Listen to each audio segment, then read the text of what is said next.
Good evening. I'd like to welcome you all to the July 26th meeting of the Lower Providence Zoning Hearing Board. If I could ask you all to please stand and pledge to the flag.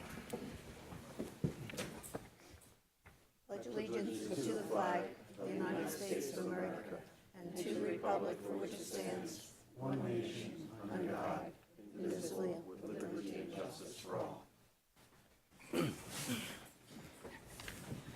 Thank you. Joe, will you read our statement? Yes. The zoning hearing board will give all interested parties an opportunity to ask questions and testify in connection with the applications being heard tonight. After a witness for the applicant completes testimony, you will be given an opportunity to ask questions of that witness. In addition, after an applicant has completed its case, you will also be given an opportunity to testify, which will require you to be sworn in as a witness. If you wish to participate in the hearing on an application, you should complete the entry of appearance form, which will be provided to you by the zoning officer, who is sitting right there. Mike? We ask your cooperation in maintaining silence during the hearings so that both the board and the court reporter can hear the testimony of the witnesses. We also ask that all cell phones be turned off. Thank you, Joe. Will you take the roll, please? Ms. Alzamora. Here. Ms. Eski. Here. Ms. Hager. Here. Mr. Ozorowski. Present. Mr. Pucci. Present. And Mr. Hart. Here. Zimmerman? Not here. Okay, and our solicitor, Mr. McLennan. Here. Okay, and we know that Mike's here. And just to go back over what Joe read, the hearing has two parts. First, the applicant presents what he would like to have us consider, and people can ask him questions concerning that. After all that presentation is over, then if anyone would like to speak for or against the project, they have a second opportunity to speak. So, Patty, will you please read our first application?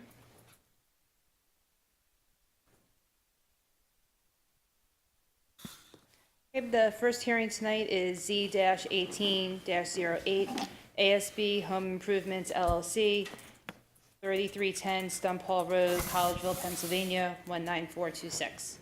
The applicant is requesting relief pursuant to Township Zoning Ordinance 143-37A2, which requires a 50-foot front yard setback. The location of the existing house is not changing. The ultimate right-of-way on the plan results in a front yard of 41.7 feet. A special exception from section 143-239A to permit a side yard to extend into an area of steep slopes. A variance from section 143-240.A, 143-240.B, and 143-240.C to permit culvert installation, driveway, and grading to be located in the Steep Slope Conservation District. Parcel ID number is 43-00-16522-004. Subject parcel is located at 3829 Yerkes Road, Collegeville, and is located in the R2 Residential Zoning District. Thank you, Patty. Is there anyone here representing this application? Yes, Bernadette Kearney here from Hamburg, Rubin, on behalf of the applicant, Paul Farrar. You know how to use that microphone there, Bern. You've been here before. You can perform. Sorry, is it on? I can't tell. No. Hi, Bernadette Kearney here on behalf of the applicant from Hamburg, Rubin, Mullen, Maxwell, and Lupin, and also Rolf Graf is the engineer also present who will testify. Mike, do you want to give us an overview, or do you want to let Ms. Kearney do it? I could not do half as well as Bernadette, so I would allow her to. Okay, if you'd like to proceed. Certainly. As indicated when the zoning notice was presented this evening, we're asking for variances related to the 50-foot front yard setback, and that's due to the ultimate right-of-way, and you'll see that on the plan when Rolf comes up to testify. We're asking for a special exception because the side, your ordinance requires if you have steep slopes in your side front, rear yard, or lot area, you need relief. We need relief for having steep slopes in the side yard, which is very minor special exception relief. The variances for the installation of the driveway, the culvert installation, driveway, and grading are de minimis variances. What they are, and Rolf will testify to this, there are steep slopes on the property, and when we figured out that we're impacting 918 square feet of 16,044 square feet, which is 5.72% of the total of steep slopes, so we're impacting a very minor portion of the steep slopes for the culvert installation, driveway, and grading. Under the case law, you don't have to actually prove the standards for a variance, the traditional criteria for a variance when you have a de minimis variance, since the courts look at it as something that is not, that you don't have to be so rigid when you're looking at de minimis variances, so you don't really have to prove the unnecessary hardship, the minimum to afford relief, and it won't adversely affect the health, safety, and welfare of the neighborhood. We will obviously prove that because it is so small, it's not going to affect anybody. And those are really the two sets of variances and one special exception, all related to the steep slope. As you'll see, it's the existing home's going to remain, and there's a proposed 2 further lots that will be on the property, and we meet all other criteria of the zoning ordinance. In addition, we need a conditional use that we're scheduled for, I believe, August 16th or 18th, I forgot the exact date, for the floodplain conservation district, also a minor relief that we need for a conditional use. So at this time, I'd like to, I'm not sure if you're going to mark any exhibits. Okay, but I'd like to have Rolf sworn in. Sure. Bernadette, while you're doing that, could you explain to me the front yard setback? Why is that a non-conforming use? Like, why do we Well, need that? I think because we're coming before you, we figured we should ask you for it out of an abundance of caution. Right, the home that's existing is not going to move, so it's a little odd, but because we're before you and we're going through the subdivision land development Is process. this subdivision creating the necessary for the? If we weren't doing anything, obviously we wouldn't be here. But because we're doing a subdivision and land development in order to have for the 2 other lots, I believe we should be in front of you asking for relief if you do not view it as a nonconformity. Thank you. But are you saying the nonconformity is created as a result of the subdivision? No, it exists there today. But now we're offering, and I actually should, we're offering the right-of-way. And I know I'm sort of putting on testimony, and I will have Rolf testify to that. But that's why, because we're offering you the ultimate right-of-way, it then creates an issue with we no longer have the 50-foot front yard setback. There's your answer. That's mine. Okay, so let's have your witness sworn in. Full name is Rolf, spelled R-O-L-P-H. Last name is Graf, G-R-A-F.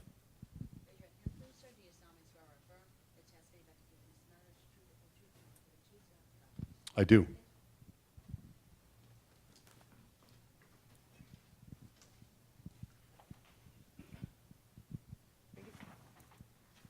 Proceed. And Mr. McLennan, I just wanted to make sure if you were going to mark any exhibits, because I was going to start with Rolf's CV. Sure. Okay, then I'm just going to mark that A1. I also have the set of plans that were provided as part of the zoning application. If you weren't going to mark them, I could also hand them out again. Does everybody have them, I think? Yeah, we We have. can- we can mark them. We'll mark them ourselves, Okay. obviously. You'll just tell us how you're going to bring it in, when you want to bring it in. So this is, you want to pre-mark or you're going to do it as you go? The exhibits. Well, the only exhibit I'm going to have then is an A1 Rolf CV, Plus the plans, right? unless you were going to mark them yourselves. Well, we'll mark them as part of your case, not as Okay. part of the board's exhibits. Okay. We'll mark just the standard ones for us, essentially, the advertisement, the notice, and zoning we'll take care of that, yeah, we'll take care of that. Then I mark, Bernadette, maybe you should mark your application and exhibits as. Yeah, go through the process. Yeah. okay, You know, then we'll do it that way. just for the record. Right, as if you were just presenting as part of your case. We're not going to mark any of your exhibits per se. We're only going to mark, Understood. introduce the ones that the board would otherwise have to introduce anyway. So Okay, and then I don't have extra copies of the full zoning hearing board application, but I assume you all We have. all have it. it, we all have it. Yeah. We'll just write on ours.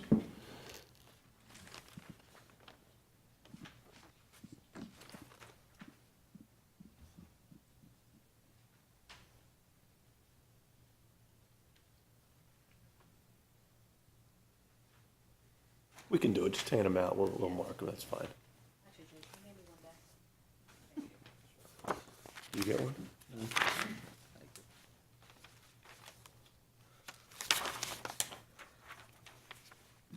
Sorry.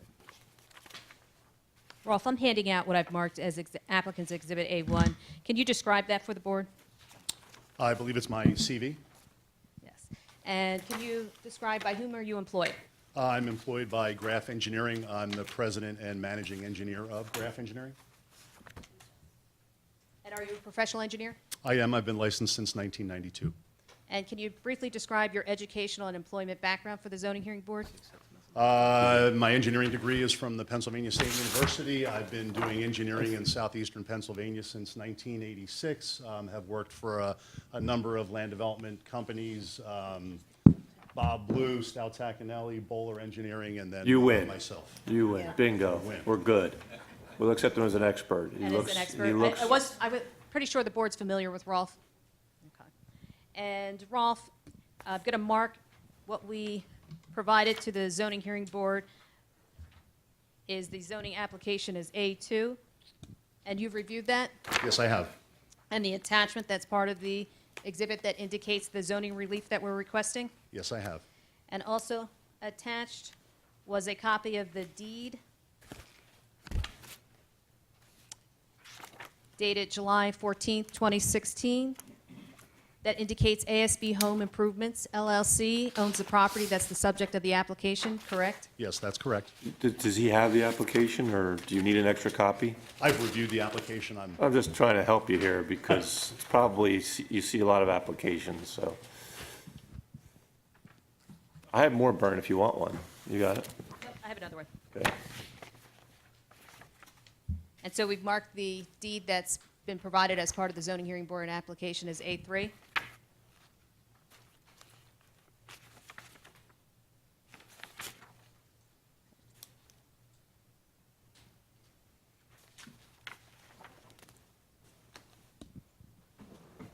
And there was a two-page plan set that was also provided as part of the zoning application, correct? Yes, correct. And can you describe those two plans and what they are? They are plans created by my office. The first plan is intended to be a general layout showing how the property could be developed.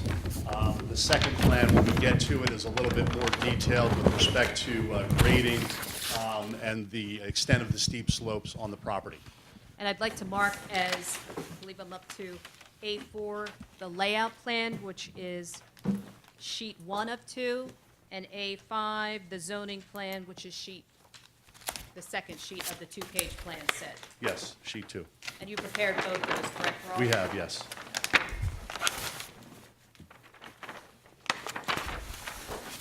And actually, we're looking at the layout plan on the board, correct? Yes, correct. And can you just briefly describe for the zoning hearing board where the property is located? Yeah, the property is located along the Yerkes Road. I believe the street address is 3829. It is a very long, narrow property. The property has a width of about 175 feet, and it has a length of over 1,100 feet. So it is extremely unique in the fact that it is very narrow and very long. Currently on the property, there is an existing home along Yerkes Road. The existing home is intended to remain.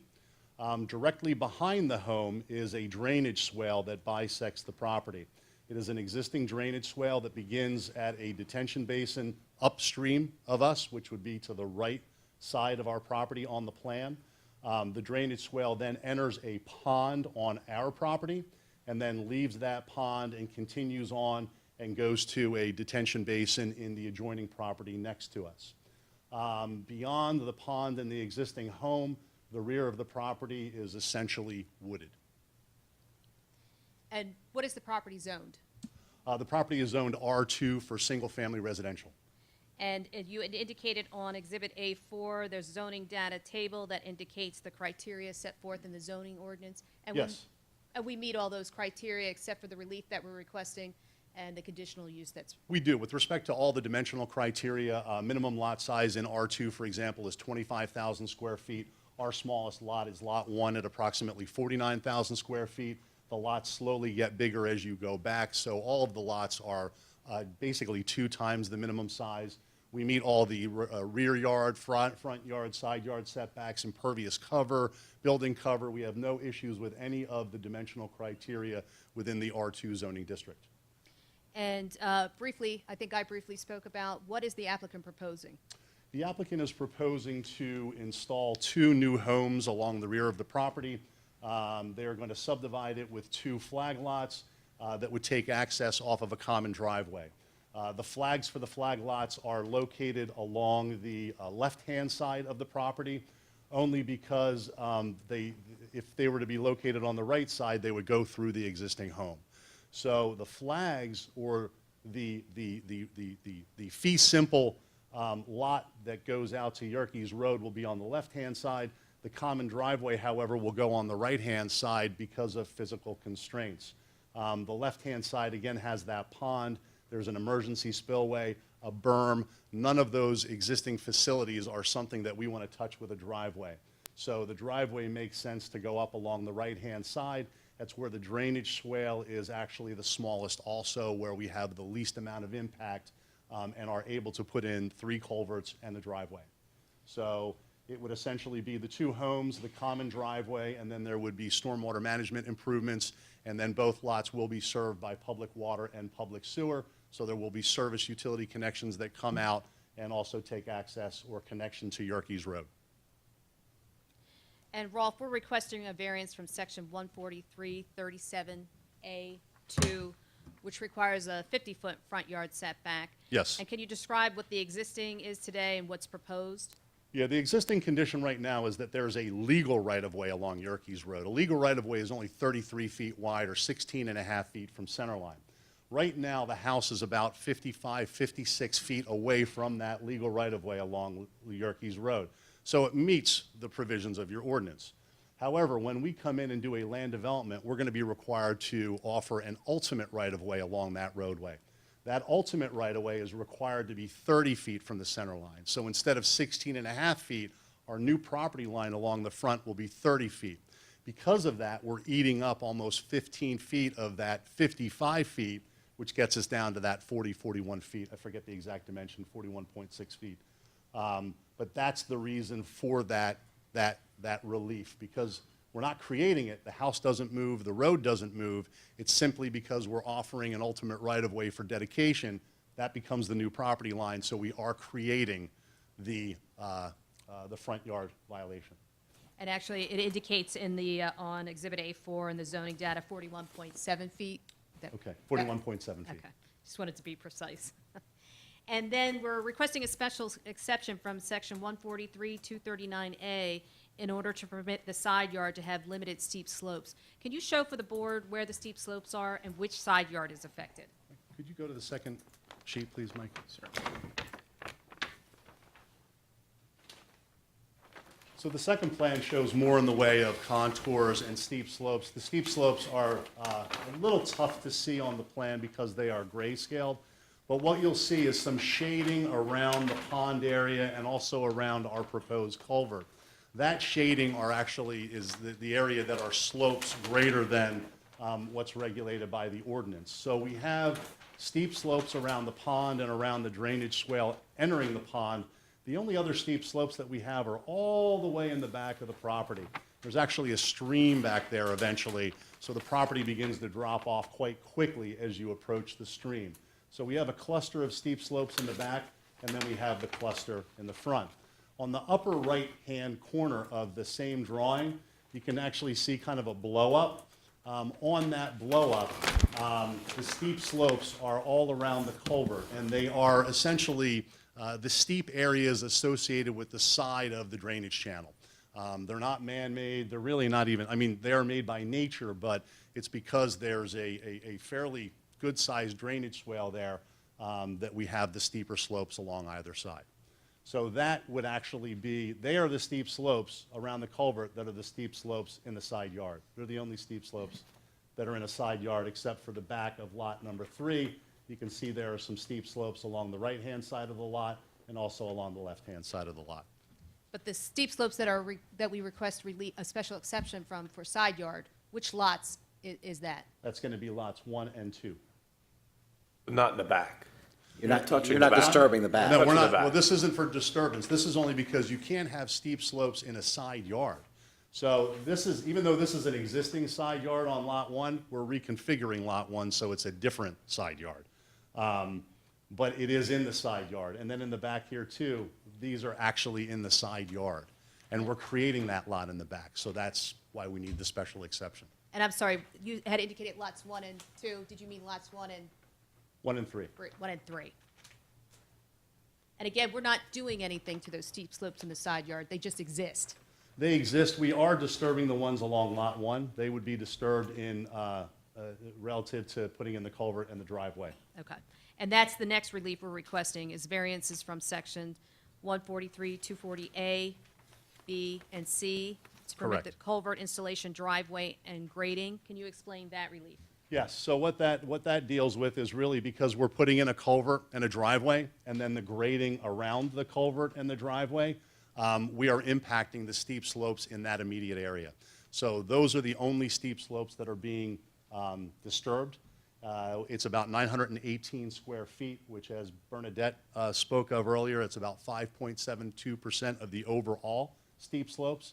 When the Planning Commission reviewed it, they had an interesting question. They actually asked, how much of that steep slopes is that compared to the overall property? They wanted to know what that disturbance was compared to the overall property, and that was about 0.4%. So less than 0.5% of the overall property would be disturbed with respect to steep slopes. What impact would that disturbance have upon the drainage or of any sort or any of the contour of the ground? You said there's a pretty decent swale there, or drainage swale, is that what's there? Yes, so because there's a drainage swale there now, what we're doing is we're putting in 3 24-inch pipes. So those 3 pipes would essentially go in the swale, and then we're going to cover it with the road. The road's going to be about 2 feet higher, so you need to extend beyond the edges slightly just to make that transition with the grading. And it's those improvements that I just described that would be within those steep slope areas. For purposes of channeling the water into the pond, obviously. Correctly, correct. When you put the driveway in, will it be necessary on either side of the driveway then to put some type of fence or wall to hold anything back, or will it? Well, with the culvert itself, the culvert will have a head wall on either side, so you'll have a precast head wall that actually supports the roadway. We've indicated then like a fence along the top of it, just for protection. I mean, even though it's only 3 or 4 feet tall, we've shown a fence on either side, and then there will probably be some riprap down there, some stone, if you will, just to make sure that we don't erode anything. But along the driveway itself, where it impacts a steep slope, you don't think it's going to be necessary to have any type of barrier on No, the sir. driveway to prevent washing in or washing out? No, those, Okay. the end walls on either side of the culverts, they will keep that road material in, Great, thank you. yes. Excuse me, can you tell me who owns the property above? The property above, would that be to the right-hand side? Yes. I'm not sure. It's written on there, but. What's there? It's a property that looks exactly like this one. It's a very long, narrow, skinny lot, completely wooded. There's no houses on it. And who's below you then? Below us is the, I forget the name of the development, but it was a development. They're all single-family residential homes. I think it's Fair Hill. I think that's what, How about right on Yerkes, right below? Is there a house on that property? On which one, sir? This? Right here? there, yeah, right where the, I don't recall. Thanks, Peanut Gallery, but just, you have to wait until you get your turn. Let's have the witness tell us what the witness knows. But thank there you we for go. trying to be helpful. Yes.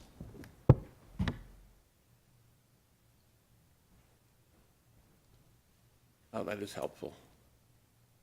It is so wooded back there, it's difficult to visualize. Yes. So that's the lot that you were just asking about. Where's the subject property? Subject property is the long, skinny.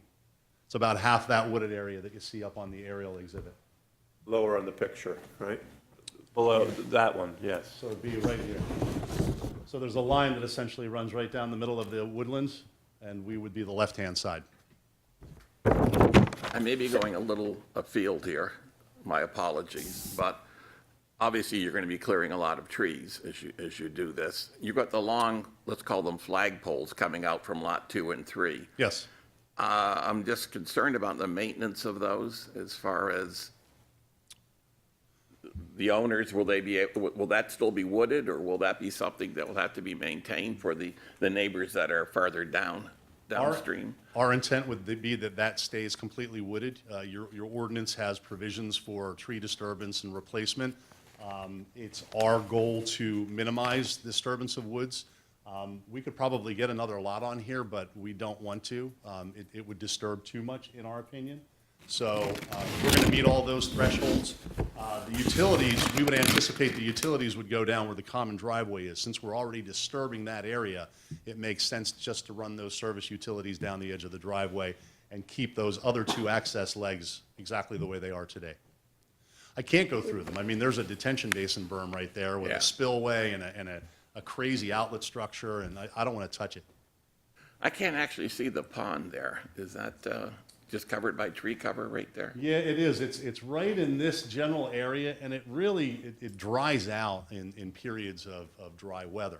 I'm sure there's water in it right now, but it does fluctuate quite a bit. Is that a natural pond or something that was created? It was created. Or I believe sto- it was created. There's a for sto- concrete spillway there, and there's a couple sections of pipe, and then there's a crazy overflow spillway that's all blocked up with cinder blocks. So it was constructed. For who? We don't know. Do you need a DEP permit to cross, is there like a stream crossing permit you need from the DEP? We are going to be up from the pond. We're not touching the pond, but there is, the channel is qualified as waters of the Commonwealth, so we will need a DE permit to cross that, yes. You haven't made that application yet, then? We have not. So back to the pond, you don't know when it was created or by whom or No. why or? No, it's been there for Nothing. some time. So it was pre-existing from when our client purchased the property. So does this property now flood running across from the upper, we don't know who belongs to? The field in the picture? Up in this area, this is the pond that's upstream that I'm kind of highlighting right now. And then the drainage line runs really right through here. But where's the pond that you're showing us on this plan? The pond on our property? Right. Right here. So is it part of the drainage that's coming from that upper? Yes, this drainage channel actually goes into and feeds the pond. Yes. Right, and then does the pond spill onto Mr. we don't know who at Fair Hill? The pond does continue, yes, down the drainage channel and goes into the Fair Hill development and into their storm drainage facilities. Have you had an opportunity to chat with any of these neighbors that may be impacted by this? We don't see any impact from this to the neighbors. Okay. We will be required during land development to deal with stormwater management whereby we reduce the amount of flow that comes off of this property. So we're not there yet. What we're talking about today is really the steep slopes and the provision for that front yard. So none of what we're proposing or talking about for zoning relief has any kind of impact on the drainage downstream or upstream of the property. At the moment? We don't believe there will be even after it's developed. Have you looked at stormwater for the 2 new houses? Yes. Where will they be? The stormwater management for the 2 homes will be probably some type of rain gardens. We've done permeability testing for the entire property, and we had some decent results towards the back. So what we've talked about in the past with staff is we would probably have some type of a recharge facility for the common driveway, and then we would have one for each individual lot, so they would be the responsibility of those homeowners for maintenance. It's a really long driveway. How are you going to handle that, just out of curiosity? I'm not sure if there's going to be an association created to handle that, or if it's just going to be a common access or a common driveway easement that they would become parties to, and then that easement agreement could identify who's responsible for maintaining what.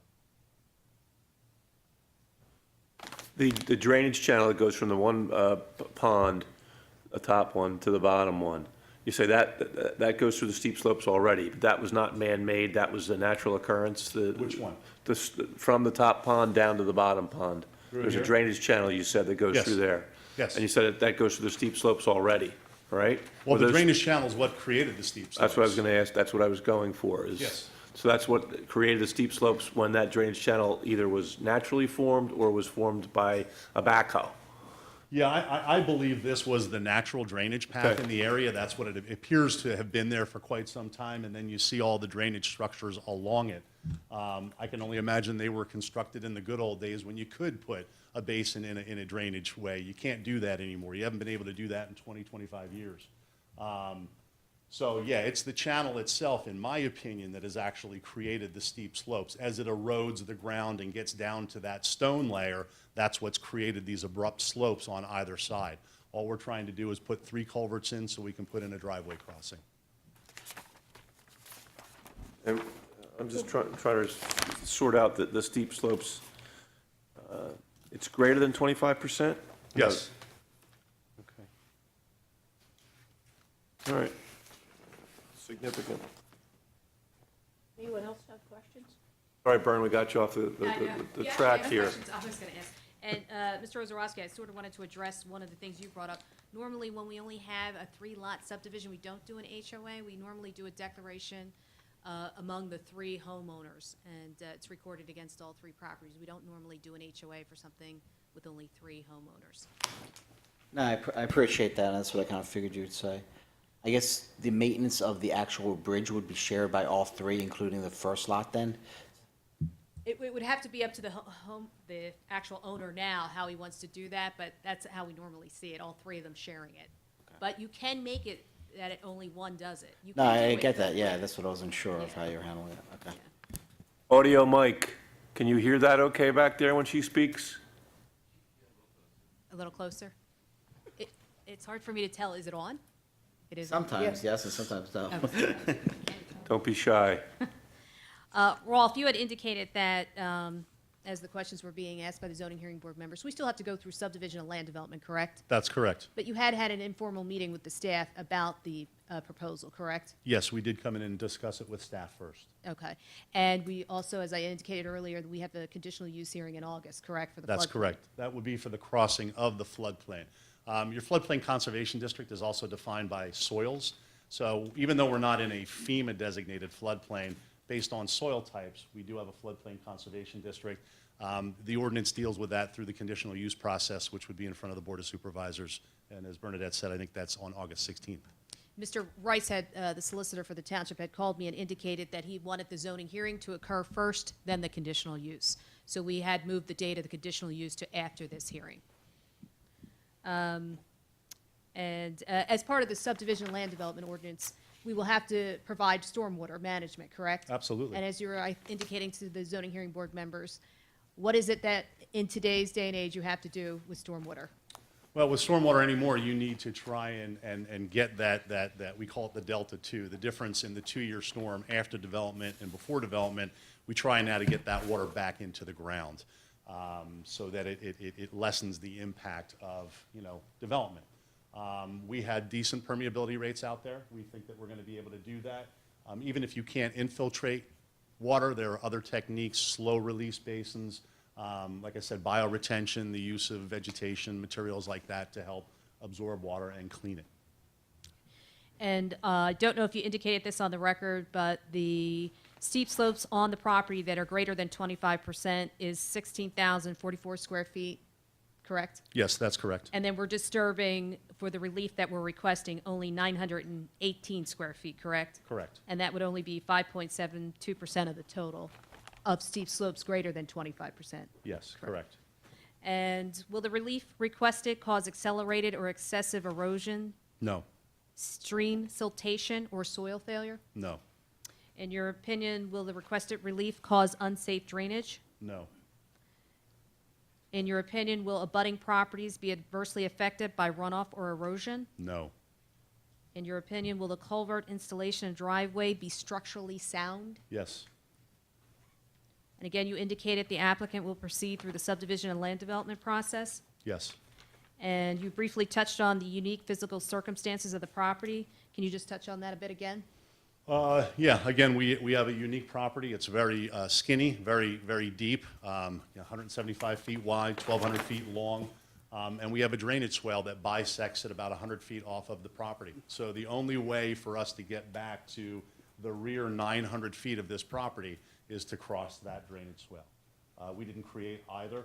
We're trying to do it, though, with the minimum amount of impact possible. And if the variances that are requested are authorized, will they alter the essential character of the neighborhood? No. And are the variances requested the minimum to afford relief? Yes.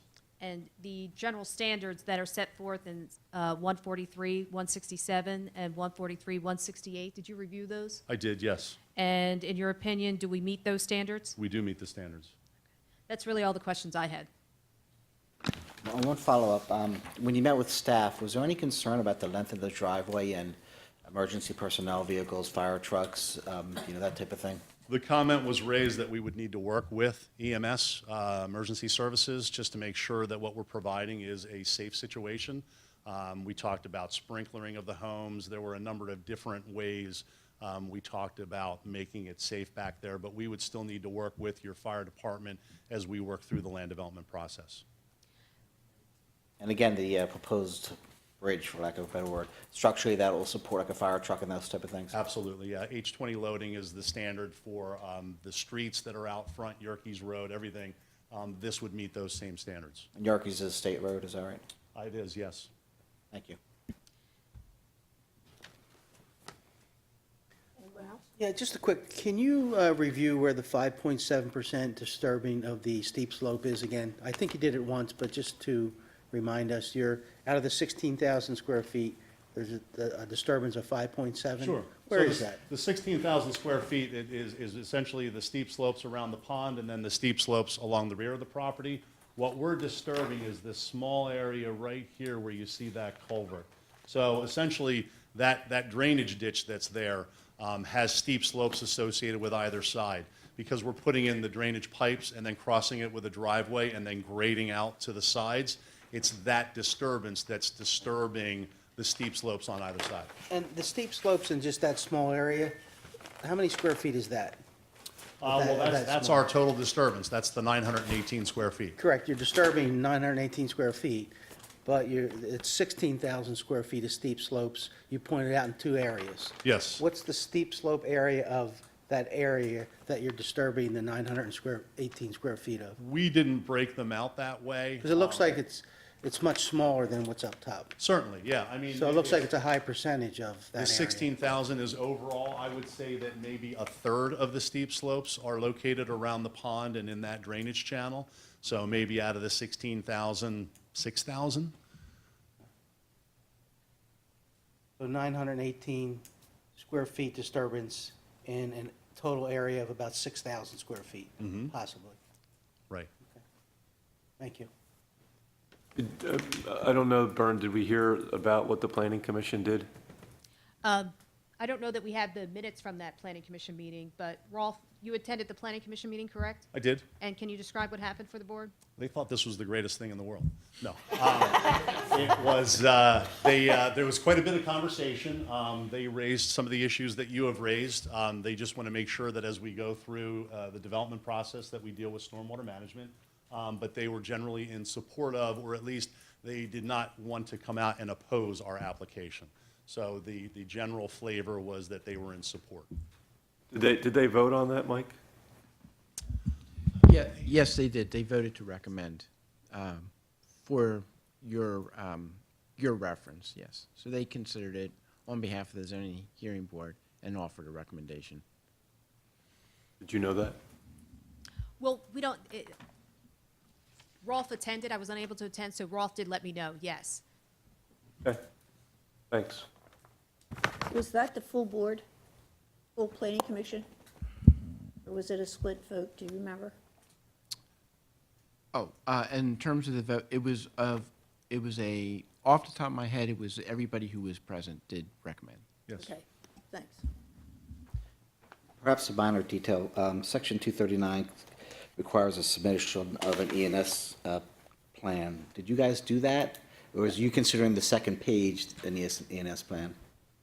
Well, George, let me have Rolf address that, because we did talk about it. It's sort of a chicken and egg thing. But Rolf, can you address George's question? Yeah, we have not submitted yet to the Conservation District, and the reason being is that they will not accept applications until we have preliminary plan approval for our subdivision and land development. The Conservation District has changed quite a bit over the past 10 years as far as what they'll accept as applications. I'm familiar with that. Yeah, they would not accept just a piecemeal application for just a crossing. They would want to see what the rest of the project is. And as soon as you show the rest of the project, they want preliminary plan approval of the subdivision and land development before they'll even accept the application. So we are very familiar with the Conservation District and DEP standards for these type of projects, and I don't believe this is going to be an issue at all. Well, the ordinance doesn't really say who to submit it to. Like, I wasn't sure, Mike, is that submitted to our engineer for his review, or, excuse my ignorance, I just don't know how this section is. This has come up before. Yes, it has come up before, and yeah, it is true that the Conservation District has kind of thrown us a little bit of a curveball in terms of how we apply the ordinance. But yes, I mean, generally anything that would be submitted, our township engineer would take a look at. I believe that Tim was involved in the earliest discussions with the applicant that were already referred to. So Mr. Woodrow raised no concerns about anything that he saw? That's correct. Thank you. And just the procedure, because we were scheduled to go to the conditional use first, and when the township solicitor called, he's like, you've got to go to the zoning hearing board first. So it's just the way the procedure falls, and we recognize that it'll be a condition of approval that, yes, you have to submit the ENS plan. It's just that as times have moved on, and a lot of township ordinances don't address this, because I have the same problem in other townships, is, as Rolf indicated, you got to come get the zoning first, then the conditional use, then the land development. And a part of that land development, you have to do the ENS plans. Okay, yes, again, I just wasn't sure how they handled it here. Do we have any other questions? I apologize. I did have one more question for Rolf. It was something we did not ask for relief, and I looked at it later. The expiration for obtaining permits is within six months of the date of authorization, should the zoning hearing board grant it. And I realize as we're going through this process, it's probably going to take more than 6 months. And so we wanted to verbally request if we could have a year to obtain the permits. It's not unreasonable. I know that that's happened in the past, so I'm sure they'll entertain that. But we'll amend the application to include that. Seems to me that's fine. And Rolf, just to indicate, as I indicated, we wanted to amend the application to ask for that relief from section 143-170 to ask for a year to obtain the permits. And in your opinion, will a year be enough time? Yeah, I'm still holding hope that 6 months will be enough time, but I think we're just trying to be cautious. That's all the questions I had. George, do you have a? Madam Chair, I just wanted to confirm, I pulled up the minutes from the Planning Commission meeting, and they did pass unanimously 5-0. Oh, very good, thank you. Do we have any questions for Mr. Goff from the audience? You want to come forward? No, this is just questions, not testimony. Well, but if you're gonna, we need to know who you are, so Yeah, so- you'll have to speak to that when you come up. Hi, my name's David McKinnon. I live at 3003 Fair Hill Drive. McKinnon, McKinnon. Now, Mr. McKinnon, before you start, are you going to ask questions of the witness, or are you going to make a statement or testify? Initially, I'm going to ask questions. Okay, so we might reel you in if you get off track and start testifying, just so that you know. Because that's a different process.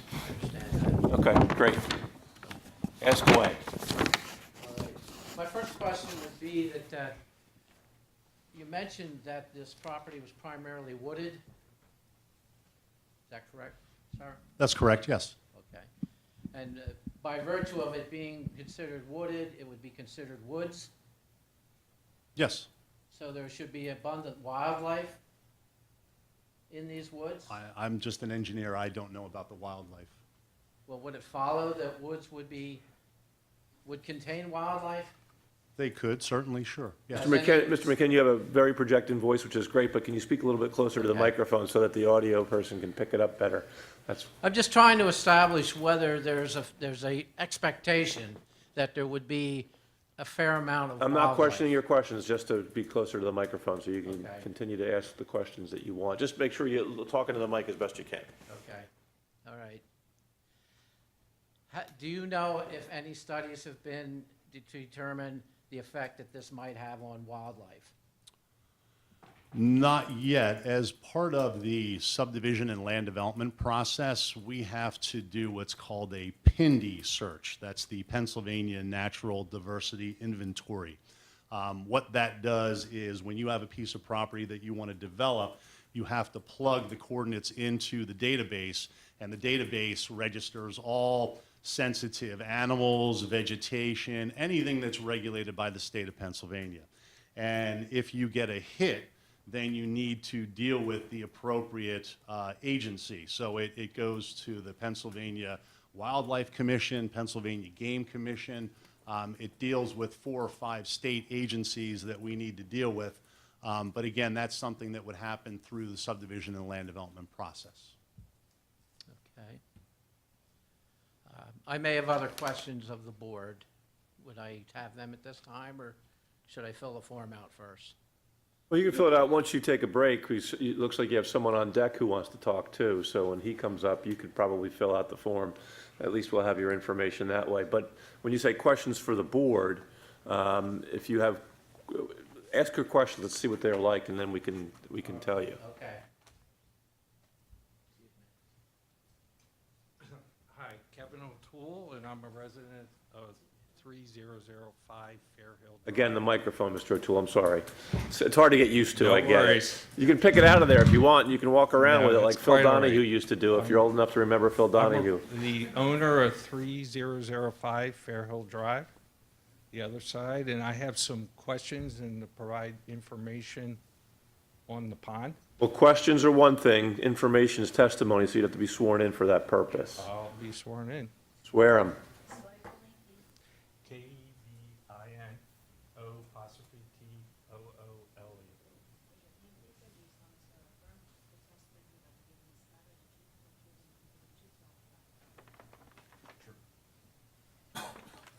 Excuse me, before you start, are you one of the properties that borders this possible subdivision? Yes, Which lot? 3005. Right, we have them as lots, so, I can.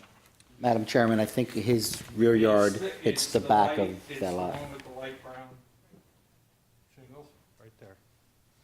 Again, try to use the microphone if you don't mind. The light brown shingle house, third in.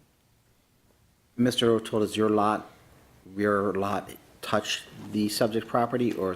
Correct. So do you have questions for the engineer you can ask away? Yep. I just want to clarify, you haven't checked about that pond qualified for US waterway?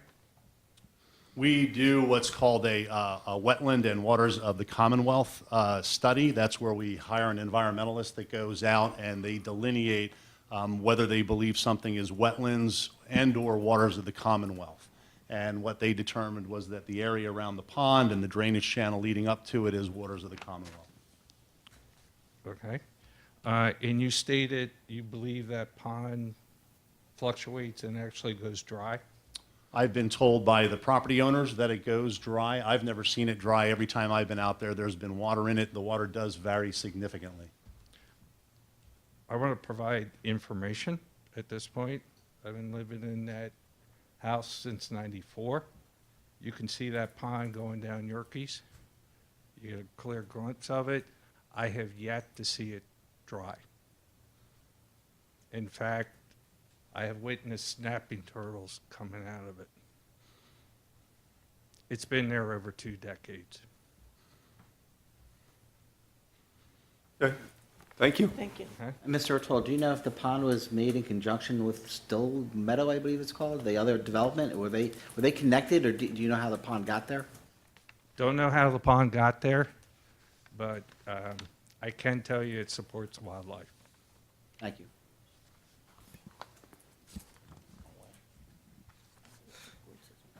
Wildlife. Come on up. Don't be shy. What information would you like first? Who you are. My name is Deborah McKinnon. I live at 3003 Fairhill Drive. I'm the wife of David I McKinnon, say, who was here first. there's a connection there somehow. There is. I have a few questions. You spoke about drainage for the property for each of the new buildings would be at the rear of the property. Did you mean the rear being the rear down by the creek, or did you mean the rear at each of those properties in the subdivision? Well, first, we have not completed any kind of subdivision and land development design. So I'm just simply speculating that the way we're going to deal with stormwater on this property is that we're going to deal with it on an individual lot basis, where we would have a rain garden on both lots 2 and 3. I'm not sure if they'll be in the rear of those properties. That's where we had some favorable testing. Are you aware that you said that earlier, that it would be in the rear of the properties?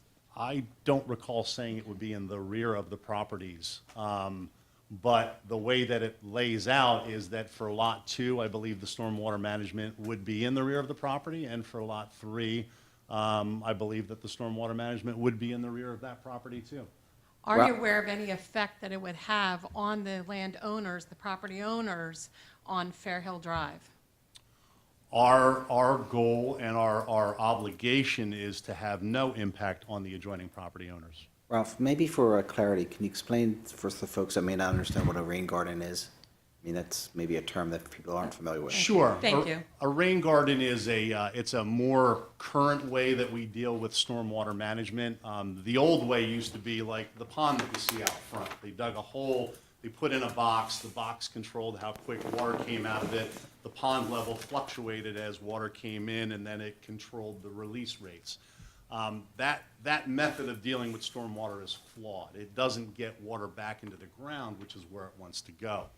What rain gardens are is really kind of a hybrid of a standard basin where you have a hole, but you also do a lot with vegetation, with amended soils in the rain garden itself, so that you're promoting water getting back into the ground, so that it doesn't just turn into runoff, but both gets cleaned by the vegetation, and then what happens is the vegetation tends to break up the soil so that it improves the soil's ability of allowing water to penetrate and get back into the ground.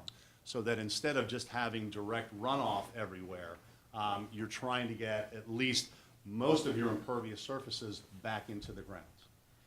Do you know what kind of an impact that would have in sloping water down into our yards? Again, our obligation under the ordinance would be that we have no impact on your property with stormwater management. How large would these rainwater basins or whatever they are be? They will all get sized based on the final size of the homes, the length of the driveway. It depends on the amount of impervious cover that we're putting in. But they have no impact on the steep slopes. In your experience, though, approximately how large would they be?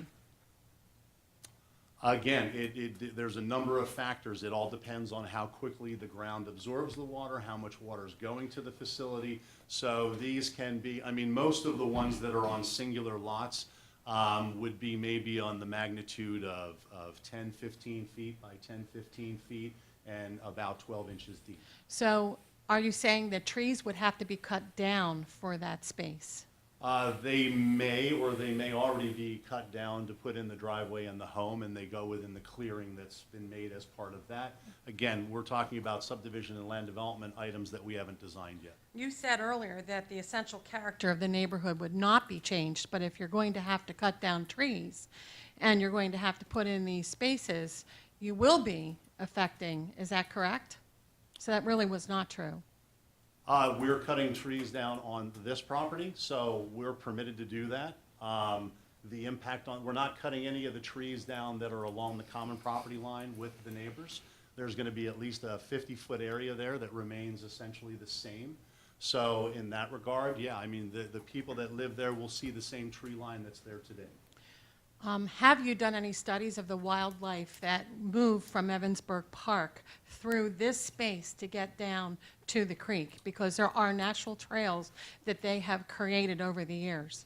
As I stated before in my answer to the gentleman that asked the first question, we're required to do a PIND search as part of the subdivision and land development. That will tell us if there's anything that's regulated or sensitive on the property. Will that research be provided to the other landowners that are adjacent to the property? If we request it? It'll be part of the subdivision and land development application, which is part of the public's, you have the right to know. You can come in and take a look at that at any time. One of the concerns that I have has to do with the safety of the new owners of the property that you will be selling once you build the new homes. And one of my questions is, whose responsibility will it be to clear the driveways during snow emergencies? It'll be the owners of the property's responsibility. Therefore, if the owner on Lot 1 or Lot 2 do not clear their property properly and their driveway properly, emergency vehicles would not be able to get to the back properties.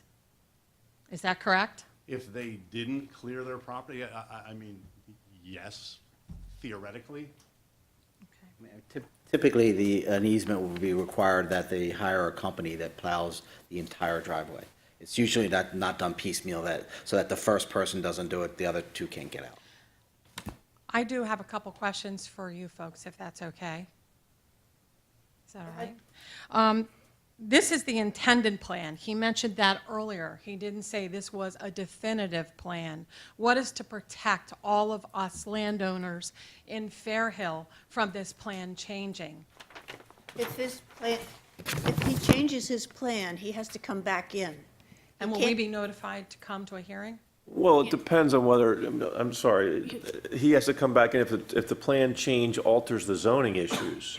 But if he changes the plans, whether it's stormwater management or whatever, that's all goes through the community development division of the township. And you all have a right to know that information as it's developed. So if he changed the plans for the driveway location, as an example, to the other side of the property against our property, would there be a zoning hearing for that, and would we be able to come? If it impacts zoning, yes, but I'm not so sure that it would. It all I'm not depends sure it upon would what- either, and so it could impact our homes, because then trees would be removed against Right, our but all I property would do line. is encourage you to keep tabs on it, and you're welcome to come to the township and request information about that. Mike's gonna probably choke me for that, but no, you can always Just so you call. know, we did call the township, and we were told that property would never be developed there because of the kind of property it was, because of the zoning that existed, and now we're finding that something's different. So what's going to guarantee us in the future that something's not going to change again, or that information's going to be different? There's a difference, though, between that all-encompassing statement and what you're talking about. If they switch the driveway from the right side to the left side, that's going to be part of the land development process, which means that you'd be able to get that information. Now, whether you can do anything about it is a different issue. And that's exactly our concern, is that if this is approved, what we were all told and informed about this property totally changes, and it impacts all of us. And it impacts how we feel about our neighborhood. I would like to ask if any of you live in this community. I'd like to ask if any of you have been Mr. able McLennan, to see the I wildlife think this in this is community. inappropriate. Zoning hearing. I'll be board. happy to finish, but my question is, have you lived there? Have you seen? Thank you very much. Thanks. Anybody Anyone else? else? Sorry. No one else? Does anyone have any testimony that they want to give? Bernadette, do you have anything that you want to, Mr. O'Toole's coming back for more? Bernadette, we have someone. I think this qualifies as a testimony. I just want to know that I object to the variances here because variance become norm. And I'm also a SME in the profession, just full disclosure. I'm a licensed architect in the Commonwealth. I have been part of big project land development. I do have concerns about that waterway, and that's just for the record. But, Mr. O'Toole, as an architect, though, you would know how this process works. Do you have anybody that you would testify in your favor with respect to your concerns about the waterway? I mean, we just can't go based upon someone's Understood. fears. I understand that, too. You see that Providence place down there where the smorgasbord used to be? You see that wall that went up there? A lot of people came in here and were expressing concern about that, too. But they didn't have anything to back it up, so you need to back that up. So I appreciate what you have to say, it's just a question I of... will check on I understand the follow-through and the Right. stormwater management, and I'll make sure it's all checked. That's what you should do, is And be if vigilant, need for be, sure. I can hire my own expert, too, under my umbrella. But it wouldn't have an impact for this particular hearing. It might have an impact going forward with respect to your land development process. Just want it to be on the record. Understood. Thanks. Anyone else? The board's. Bernadette, do you have anything that you want to add? Do you want to follow up, redirect, or anything like that? No, not at this time. Just a short closing. Sure. Assuming you want to move your, Move all the exhibits into evidence also. And without any objection, we're going to, of course, have board exhibits, which are going to be the advertisement and the notice. What's the third one I'm missing? the posting, Posting affidavit, yes. notice to the neighbors. Yeah. Okay. Just briefly, the request for the variance from section 143-37A2, which is the front yard setback, it's because of the ultimate right-of-way that we need the relief. The home on Lot 1 is not moving. So that relief is because of the dedication to the ultimate right-of-way. That is a dimensional variance, and we are not changing anything. Nobody's going to know the difference when you go out there. It's just the offer of dedication to the township for the ultimate right-of-way. And it's only, what, about 8 feet, something like that? Yes, it's 41.7, and the required is 50. This special exception, and nobody has indicated they're opposed to the special exception, is from section 143-239A, which is the steep slopes in the side yards for lots 1 and 3. The de minimis variances are sections 240A, 240B, and 240C to permit the culvert installation, driveway, and grading. And I'm reading from a case from 2011, which is Lench, L-E-N-C-H, versus Zoning Board of Adjustment of the City of Pittsburgh. And this site is 13A 3rd, 576. A de minimis variance may be granted even where the strict requirements for a variance have not been met, where the variation requested is minor and rigid compliance is not necessary to protect the public policy concerns of the ordinance.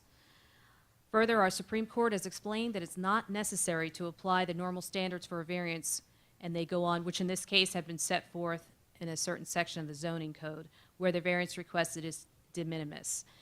De minimis variances have gone up to 6 to 8%, and this is, we're at 5.72. And in fact, there's, Township of Middleton indicates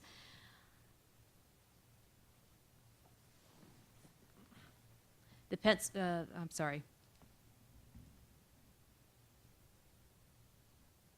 Instead, the courts have required that each case be analyzed in accordance with Pennsylvania law that states that a de minimis variance should be granted only when the deviation is minor and rigid enforcement is not necessary to protect public policy concerns inherent in the ordinance. So, and there is case law that indicates that there is authority that a dimensional change of less than 10% will be treated as de minimis, and they give examples. So for the variance for the section 240A, B, and C, we are only affecting 918 square feet for that driveway, culvert, installation, and grading. As you can see on the plan, it's a very small area that we're impacting. And I believe that even though it is de minimis and also dimensional variance, I believe we've met the criteria.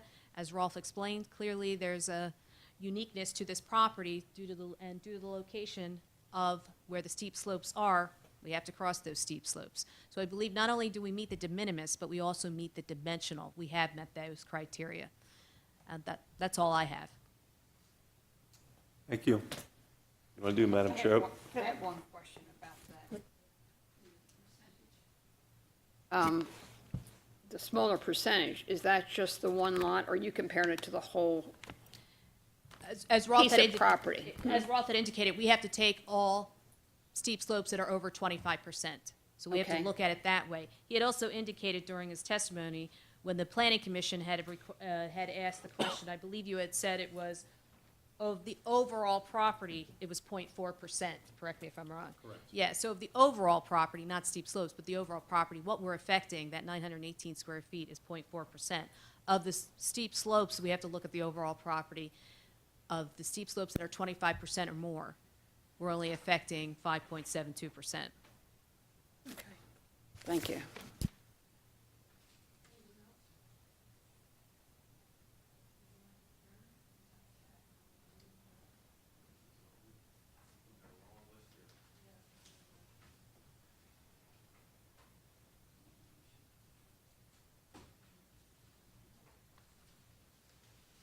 All All right, right, we're going to folks. take a few minutes and go in the back and have a chat about this, and we'll return shortly, perhaps.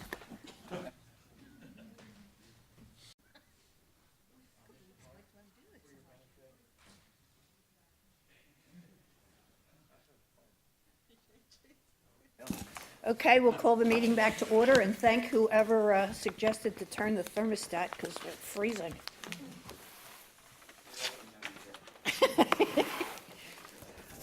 Do we have anyone who's going to make a motion? Patty? Yes, I'd like to make a motion for the application of ASB Home Improvement LLC for variance from section 143-37-A2 of the Lower Providence Township zoning ordinance that requires a 50-foot front yard setback to permit a front yard setback of 41.7 feet is granted. Do we have a second? I will second it. Call for the vote. All those in favor? Suva? Aye. Aye. Opposed? Opposed. Carries 4-1. Okay, the next motion is the application of ASB Home Improvement LLC for a special exception under 143-239A of the Lower Providence Township zoning ordinance to permit steep slopes in the side yard is granted, subject to the following condition: that a submission of erosion and sediment control plan approved in the ordinary course. Do you have a second? Second. Call for the vote. All those in favor? Aye. Opposed? Opposed? 4-1, passed. For the application of ASB Home Improvement LLC for variance from section 143-240A, 143-240B, and 143-240C of the Lower Providence Township zoning ordinance that prohibits freestanding structures, buildings, and retaining walls in the steep slope conservation district is granted. The second? Second. All those in favor? Aye. Aye. Opposed? Opposed. 4-1, carries.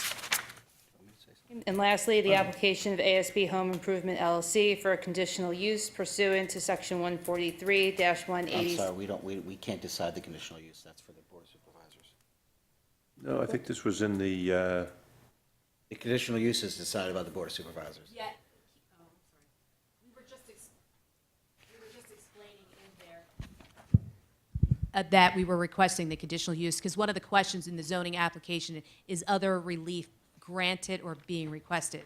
So we were okay, I'm sorry. Yeah, you're right. I misread it. Okay, so you don't have to go there. Okay, that's okay. Okay. Cut you off. That's okay. So thanks, George. That's Yeah. that's a good catch. But, I'm sorry, we did ask for the variance to have the expiration of the expiration of Oh, the relief yeah, for we 1 year. didn't have that necessarily, so I'll leave it to you folks what you want to do with that. I'll make a motion. I'll make a motion to approve. An extension for 12 months for them to The get 12 permits. months, correct. Yeah. Do we have a second? I'll second that. All call for the vote. All those in favor? Aye. Opposed? Opposed. 4-1, carries. Now, for those of you who spent your evening with us who didn't get what you wanted, you should know that as a result of the process, a lot of what you're talking about really doesn't go before zoning or didn't have any impact on the zoning.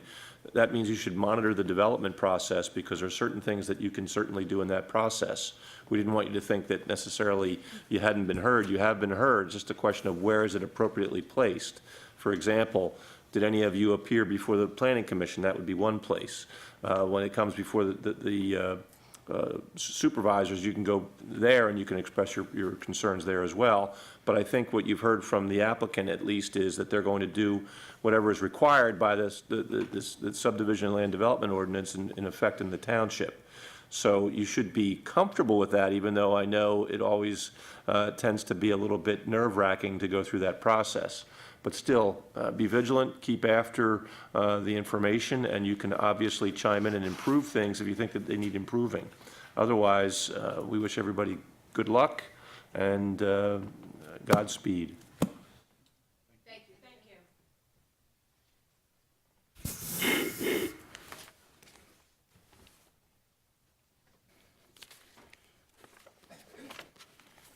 Next.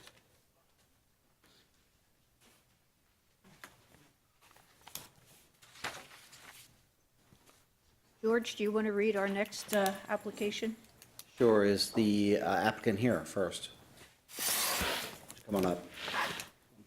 The next hearing will be Z1810, professional permits, 58171 Dragonfly Court, Osceola, Indiana. The applicant is requesting relief pursuant to the Township Zoning Ordinance, Section 143-141.3E2, which allows a wall sign with a maximum area of 32 feet. The applicant proposes to install a sign of 275 square feet. The parcel ID number is 430011611109.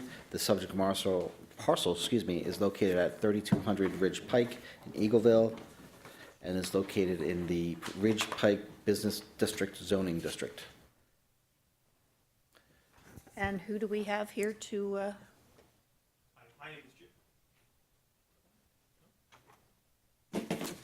Mike, could you help them out, please? There you go. My name is Jeff Reeves. I actually own the sign company that hired by the client. Professional Permits is a permit company that we hire to file variance petitions and so forth. So again, Jeff Reeves, my company is called East West Sign Group. We're out of Linthicum, Maryland. okay, Mike, do you want to give us an overview, or do you want to let Mr. Reed?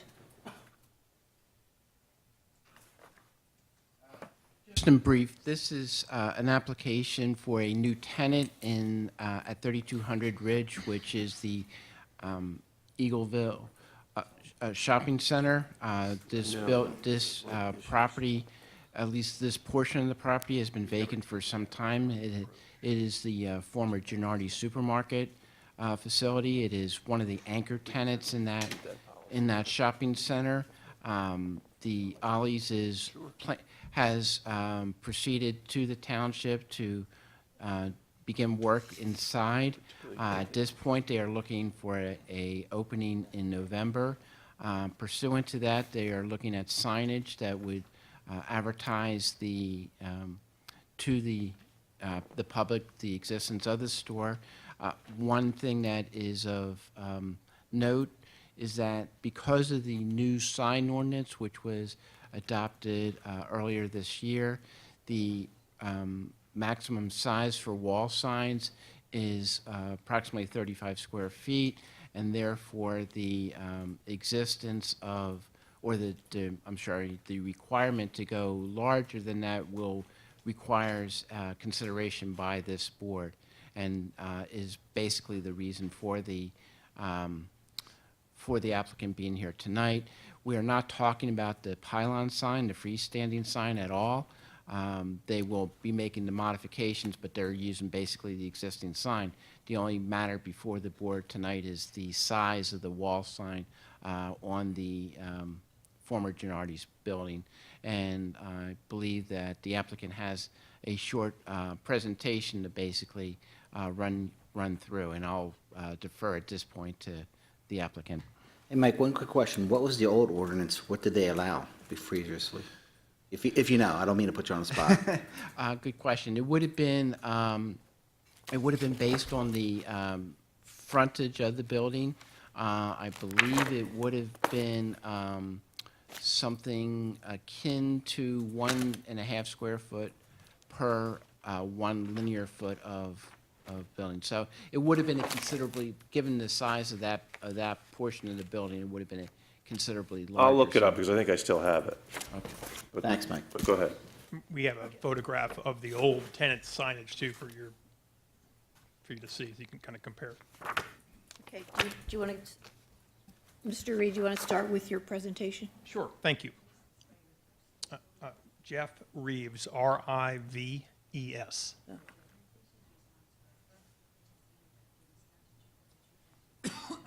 I do. Thank you.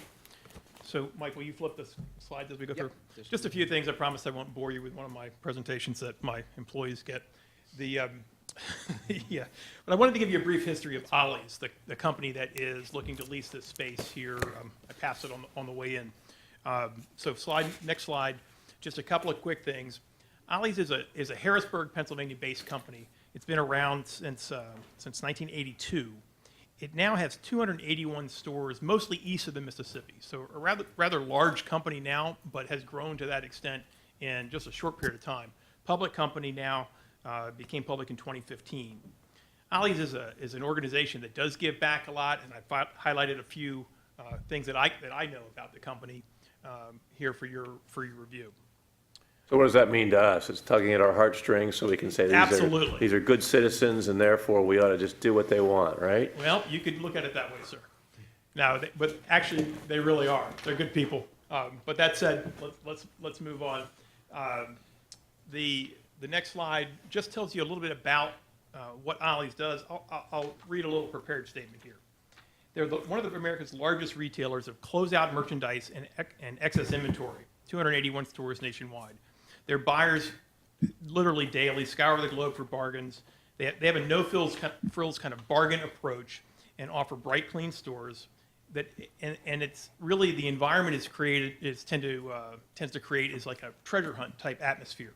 They have an open floor plan with products displayed on pallets, movable fixtures, and standing shelving. Again, all designed to experience a treasure hunt for values for the consumer. Ollie's will employ approximately 60 individuals at this location in both full and part-time capacities, and their new employees will receive truckloads literally daily because their inventory changes all the time. So it's a different type of a retail environment, not your typical, and it's one of the reasons why they've been so successful. Moving on to the next slide, Ollie's plans to open a 37,373 square foot space here in Eagleville with 170 feet of road frontage. The first three slides, I just wanted to show you basically some typical locations, and I picked Pennsylvania locations that my company has actually handled the signage for, just for you to see. This is a job we did a few months ago in Mount Pocono. Next slide is Warren out in up on the lake here north of Pittsburgh, and the next slide is Monroeville, just outside of Pittsburgh.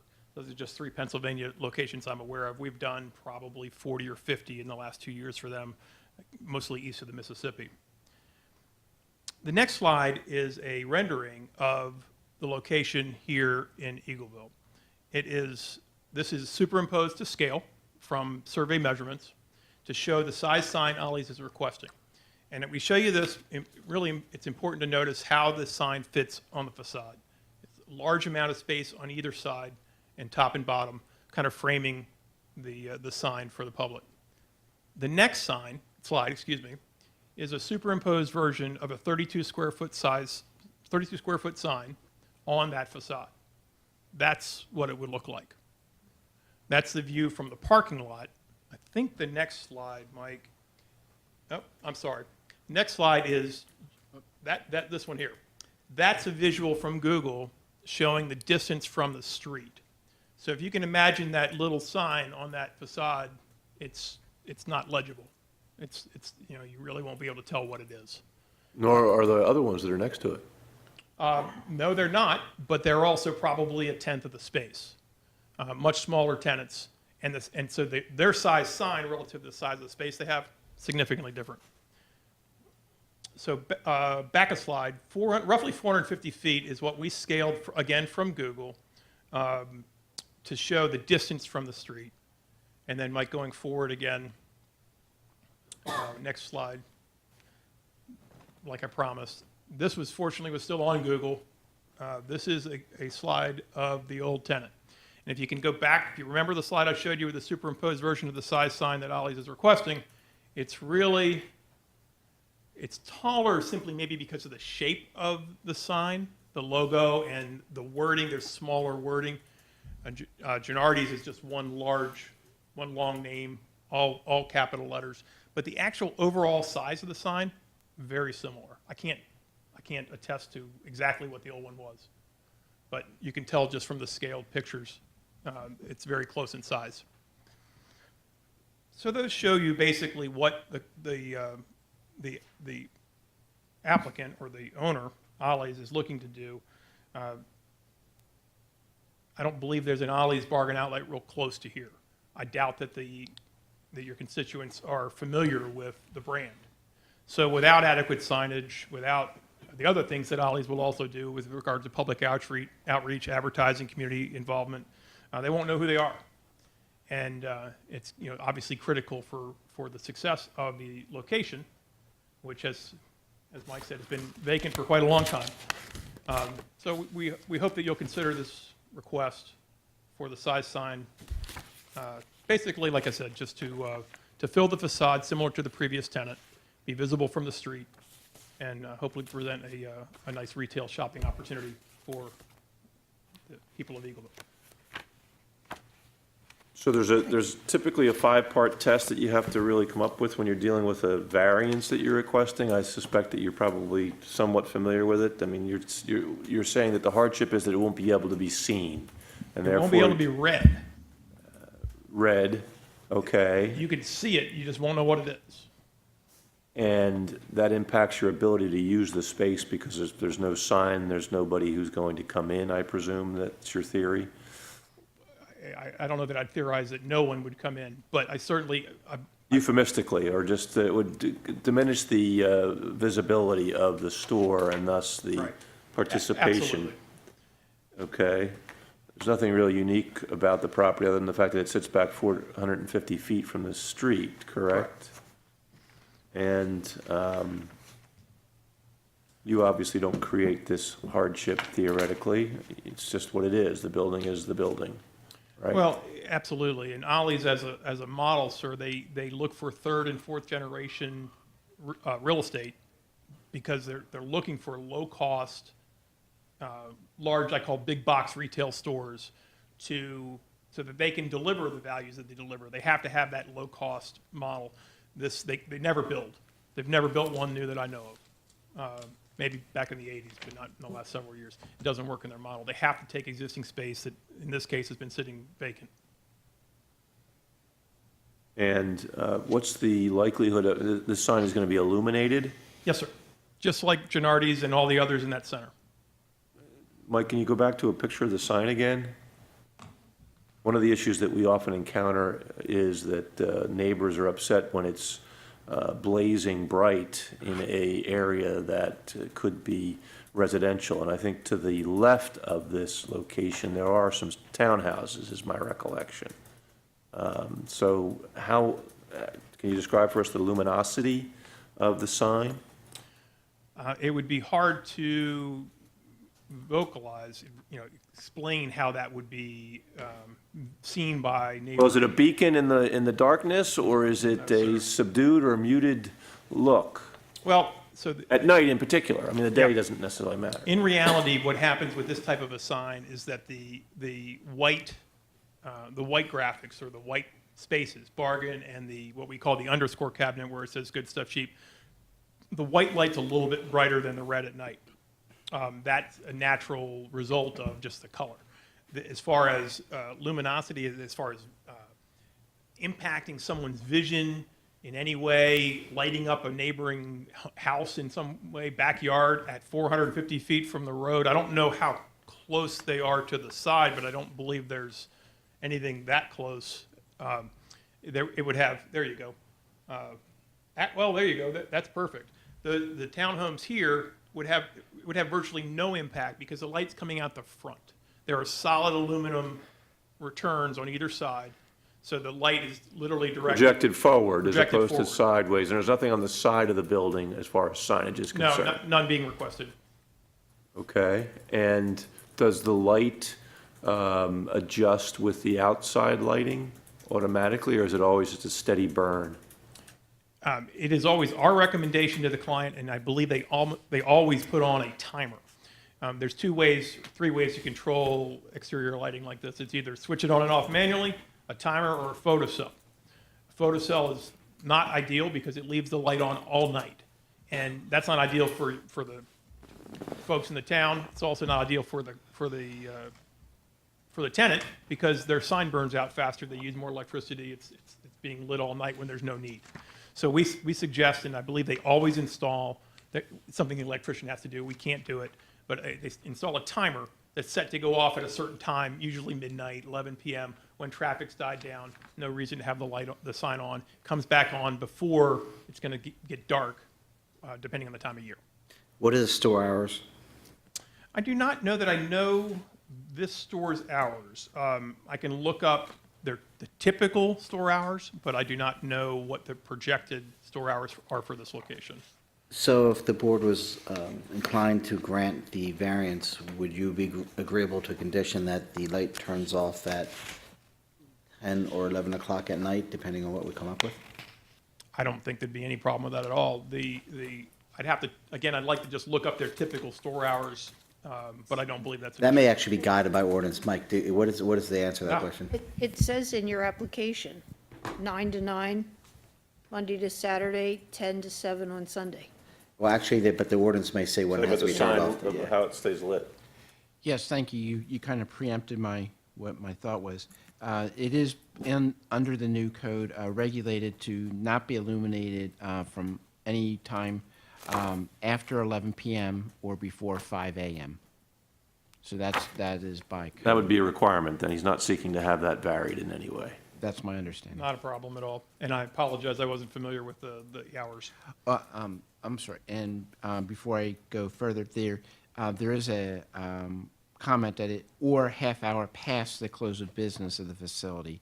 So if it closes at 10, then technically it would be a 10:30 shut off. Is it whatever is earlier? Is it like 11 or half hour after closes, whatever? No, or whichever is later. Later, right, okay, Okay. so it's 11. Funny how that works. Good, because it would be hard to set a timer that way. So if their hours, their closing hours vary. I will pass that along to the senior VP at Ollie's that we work with. That's not an issue. Right, that would have to be, you'd have to course. comply with that, obviously, so. course. How'd you come up with this size? I mean, it sounds like you didn't even know the size of the Gennardi sign until after you kind of put this together. What was the thought process of making it this size in the first place? Just We didn't know the size exactly of Gennardi's. We had seen the picture when we started this process. Comparing the two, they're very similar in how close to the edges that they as far as how they fill the facade. So that's where we came up with this. The reality is that Ollie's typical location, it depends on the facade, is 300 square feet. That's what they like to do. But we've had some be smaller because they're very close to the road, or the facade is only a 25-foot wide sign band, different situations like that. But their typical size is 300. So we look at that first, and then we look at the distance for the road. We look at, obviously local sign code, all the other factors. Mike, do we know how big this sign is for the storage area at the end of the, well, again, I don't mean to put you on the spot here, asking these questions. You do well. I don't know it off the top of my head. I could find it for you, but It does seem to be a smaller sign, however. That was my Right. recollection, it's much smaller. And they never came before us to change anything on that. yes, that's true. But they were also under the different ordinance. True. And it was a little bigger in the different ordinance. That's correct. Anybody else have questions? Anybody from the audience have any questions? You want to come forward? Come on up.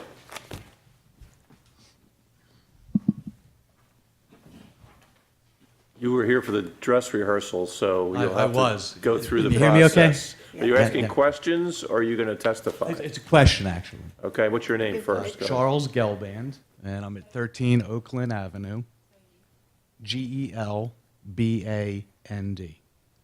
You're welcome. So, question I have is, we don't know how many lumens it is, and we don't know how much bigger it is from the other sign that's at the storage facility. Is Lower Providence sure that we want this to be the largest sign in our township? That's Is that a my question for him, or that's a question I for? think it's a question for everybody. That's all I had. Wait till I you have a see the question for legal you. sign. I have a question for you. How do you know that? I mean, how do you know that this is the largest sign? Just out of curiosity. I researched this. Come on up, come on up. We can't hear you back there. I researched the surface area did you of swear the him larger in? signs. Swear him in, he's testifying. Come on up. No, it's okay. I just asked a question. No, but you were asked a question, and now you're going to answer the question. That's testifying. You have to tell us what it was. So swear him in, we'll get it on the record. Before you I asked a question. Before I answer a question, I'd like to get my question answered. Well, but that's not for us to decide whether we want it to be the largest sign or not. That's really for the community to decide. Agreed, but you're the elected officials, correct? No. No? You're appointed? We're appointed to interpret the ordinance. Okay, well, That's, there you have it. So all I'm saying it's a is, rhetorical question. it's a big sign. Is this what we want Lower Providence to be, the biggest sign? That's all I'm saying. Can I ask a question of you? If you mentioned where you live, will you be looking at this? I'm not quite sure where Oakland is. No, so if you go back to the overhead Google view, Yep, you can't, we'll get there. Hold on. there you go. All right, so I'm going to walk up to the Sure, screen. go ahead. So you can't see my house, but actually I'm right over here. Gotcha, all right. I'm familiar now with Oakland. Okay, thank you. Thank you. Anybody else? Okay. What's your pleasure? We want to go have a chat? Deliberate. We'll be back.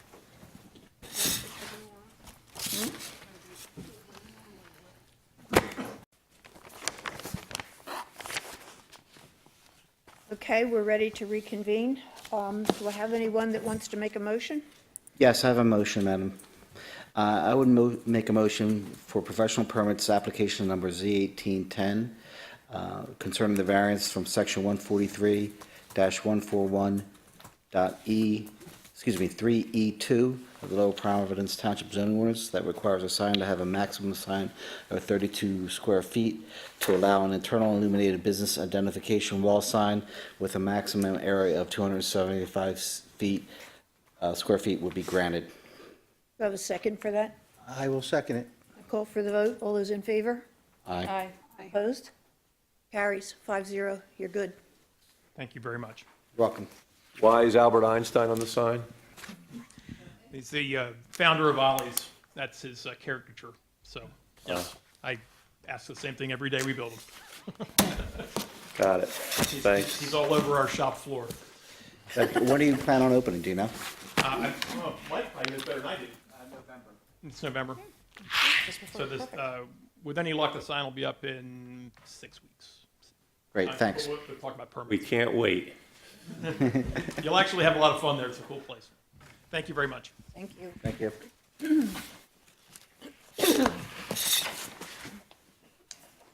Gail, will you read our next application, please? Sure. Hearing number 3 is Z-8. Turn on your mic there and get your Yep. camouflage off of there. Okay. Hearing number 3 is Z-18-11, Douglas and Nancy White, 709 Barrington Road, Collegeville, PA, 19426. The applicant is requesting relief pursuant to Township Zoning Ordinance 143-37A2, which requires structures to be set back from the side property a minimum of 20 feet. The applicant proposes to construct a detached garage with the closest corner set to a minimum of 5 feet. The parcel ID number is 43-00-01060-00-4. Subject parcel is located at 709 Barrington Road, Collegeville, and is located in the R2 Residential Zoning District. Thank you, Gail. Do we have someone here to represent this application? Use your microphone, please, Mr. White. My name is Douglas White, and my wife Nancy White, both here. Okay. Mike, do you want to give us an overview? I'll attempt to, sure. As the board probably recalls, the Whites were before you approximately a year ago to discuss the addition of an accessory structure to the rear of their home on Barrington Road. The board did not grant the requested relief at that time.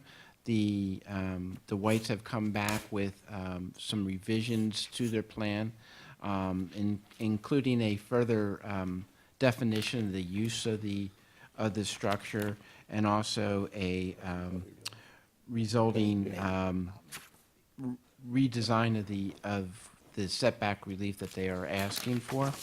And I believe that that kind of sums it up. I'll let Mr. White take it from here. Mr. White, do you have- I'm sorry, one housekeeping item I was just alerted to. Patty, you wanted to say something about recusal at your microphone there? Yes, I'd like to recuse myself from this case because I know the applicant. So from that perspective, Mr. Hart, you're on the hot seat as a result.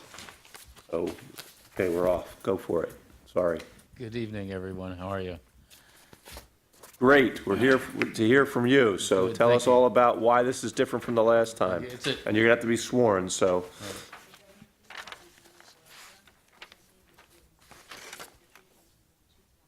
I do. Thank you. So we're before the board with a different project, although it looks similar. This is a garage, a two-car garage for our cars. Originally, we wanted to place the structure against our home, and that would bring the right side right to our property line. So when I spoke with Mike, he suggested that if there were a way to push it to the back of the property, allowing for a 5-foot setback, so we don't have to go onto our neighbor's yard if we have to do maintenance. So that's, if you have what I gave Mike, you can actually see my drawing where our driveway ends, the house. So let's talk about that for a minute, Mr. White. You're talking about this image here, is that what you're referring to? No, I'm sorry. Mike has The, it. the more, Yeah. just for clarification, the applicant did change the plan slightly. I was just handed the plan. This is what was in your, In the application, that's In what the this is a part of the application.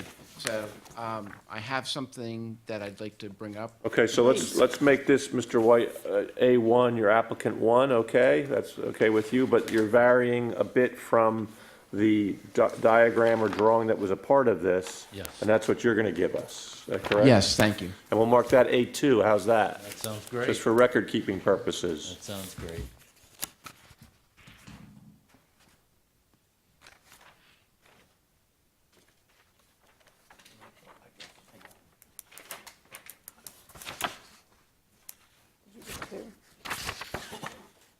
Tell us why this is different. As you can see in the original drawing,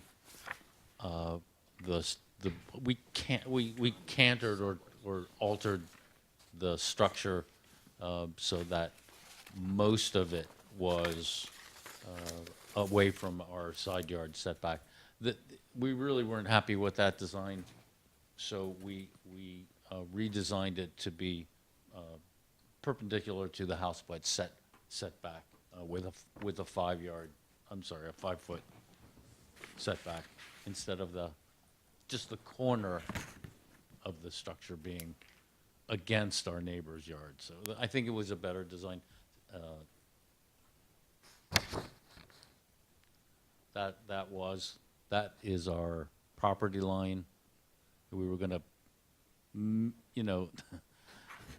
touch the property line by moving the building that way. And as you can see in the revised drawing, it makes more sense aesthetically, and so that the driveway continues straight back. We have a sizable maple tree right about there. Actually, it's right about there, which would impede that design anyway. So our request is that we be allowed to bring the structure, put it back. It does not affect the front yard, backyard, or left side setback, only the right side setback. So from 20 foot, your requirement, to 5 foot. That's what we're asking for relief for. Well, what's in the application, you have this as an image, this structure as an image. Is that what you're proposing to put Yes, there? sir. Yes, sir. And you say it's a two-car garage? It's a 2-car garage. Wow. Bumper to bumper, is that what the idea is? There's only one door. I can't see on there. What's your, you have your application there? Yeah. I thought this is what you had. You're welcome to pass that on. Uh-huh, that's different from what's on the application. With double width, it says here. So I guess that means, What you have is probably from last year. Now, this is the application that was submitted, the hearing date, or submitted June 6th. I understand. but it says with double width. Does- Does that I guess mean- that, does that say TYPW double width? Yeah, with double width, type with Typical double double width. Okay, that's what that means. Now, what you just showed me was a one-story classic garage, 24 by 24, which not the same size as the one you submitted or the one that you submitted today, which is proposed, which is 20 by 18, by 28. So is it going to be the same garage as this, just longer by? Yes, sir. 20 by 28. That's, So it's now more narrow and it's longer than what you showed me here, because this one here is 24 by 24. correct. We can't get a 24 in because of the tree and allowing a 5-foot setback. Is that going to be like a custom one that they're going to design for you then? Yeah. Yes. And why do you need such a big garage? I mean, just out of curiosity, why? It's a 2-car garage. It's a typical 2-car. I don't think most garages are 28 feet long. I don't want to argue with you, but that seems longer than normal for, I mean, a car space is typically 10 by 18. The garages are usually 20 by 20. Okay, I understand. That's, Is there gonna be something in there other than cars? Is there gonna be a workshop or anything no, like ma'am, that? no.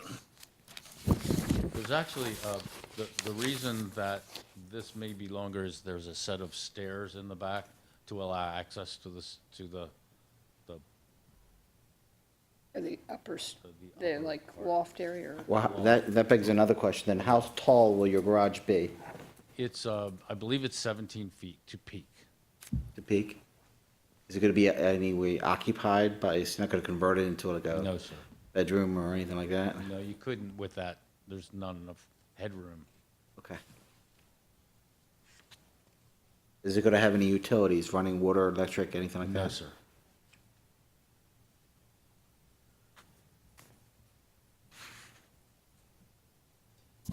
So the upstairs will just be for storage? Whatever storage you might want to put up there. You can always I use don't more plan on storage. it, but it's nice to have. And this will not impact your rear yard setback? No, ma'am. That image shows essentially a garage for things like a lawn tractor or whatever. You're going to put your cars in this thing? Only our cars, yes. Do you have an existing garage at your house? No, ma'am. Okay. That was the issue the last time, was whether it was a garage or a shed. So. We remember. We don't want any subtleties here. We want to just make sure that we're doing the right thing. The other question is location. Obviously, with the shed before, or with the garage/shed, whatever you wanted to call it, I think you were at 6 feet that you were looking for. Now you're looking at 5 feet. There's nowhere else that you can put this on the property in order to be able to utilize or to have a garage? Because the moment that we start allowing these things with 5-foot setbacks, when there's a 20-foot requirement, is the moment that the floodgates open, and everybody wants the same thing. So we have to be sensitive to that. And you have an obligation to prove your case, which is this test of a hardship and how it affects the neighborhood, et cetera. And I think the last time that you were here, and I'm not trying to rely upon the previous record, but the last time that you were here, there were some issues about locating this garage or shed in a certain spot. So tell us a little bit about that. Why can't you put it somewhere else that would be in compliance with the setback requirements? That would be the center of our backyard. You're gonna have to, That but would be did you, directly. I'm sorry, Mrs. White, you're gonna have to be sworn, I think. You aren't sworn.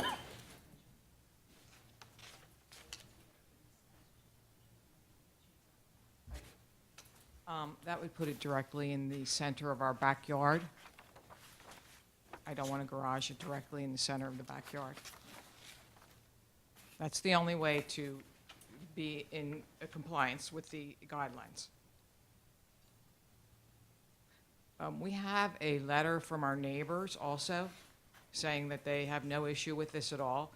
We have a fence there, I guess. It's 5 feet from the fence, isn't it? No? Okay. You have an aerial mic of this at all?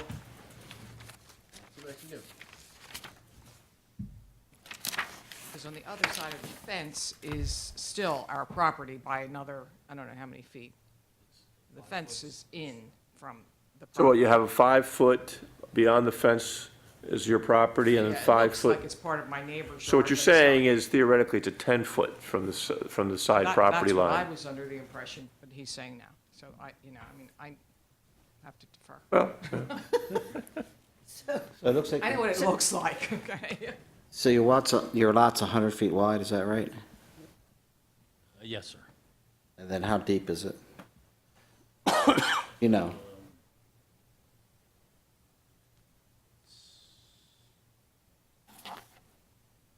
looks like it's 200, but I'm guessing.